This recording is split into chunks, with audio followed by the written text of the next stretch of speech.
সিঙ্গুর রাজ্য রাজনীতির এক অত্যন্ত গুরুত্বপূর্ণ জায়গা।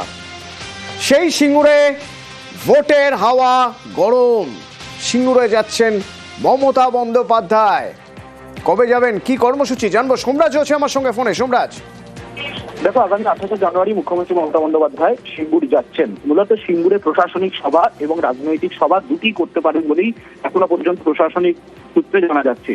মুখ্যমন্ত্রী মমতা বন্দ্যোপাধ্যায় এবারের যে সিঙ্গুর সফর, সেটা মূলত তুমি দেখেছো যে মুখ্যমন্ত্রী মমতা বন্দ্যোপাধ্যায় ইতিমধ্যেই ঘোষণা করেছিলেন বাংলার বাড়ির দ্বিতীয় পর্যায়ে 16 লক্ষ উপভোক্তাকে টাকা দেওয়া হবে।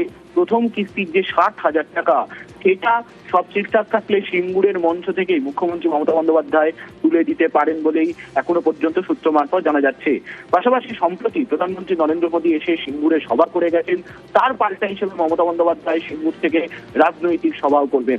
অর্থাৎ একদিকে যেমন সিঙ্গুর থেকে মুখ্যমন্ত্রী মমতা বন্দ্যোপাধ্যায় বাংলার বাড়ির দ্বিতীয় পর্যায়ে 16 লক্ষ উপভোক্তাকে প্রথম কিস্তির 60,000 টাকা তুলে দিতে পারেন এই সিঙ্গুরের মঞ্চ থেকে, প্রশাসনিক সভা থেকে।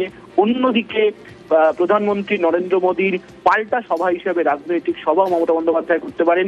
ইতিমধ্যেই পুলিশের তরফে সিঙ্গুরে সভা করার যাবতীয় প্রস্তুতি দেওয়ার নির্দেশ দেওয়া হয়েছে।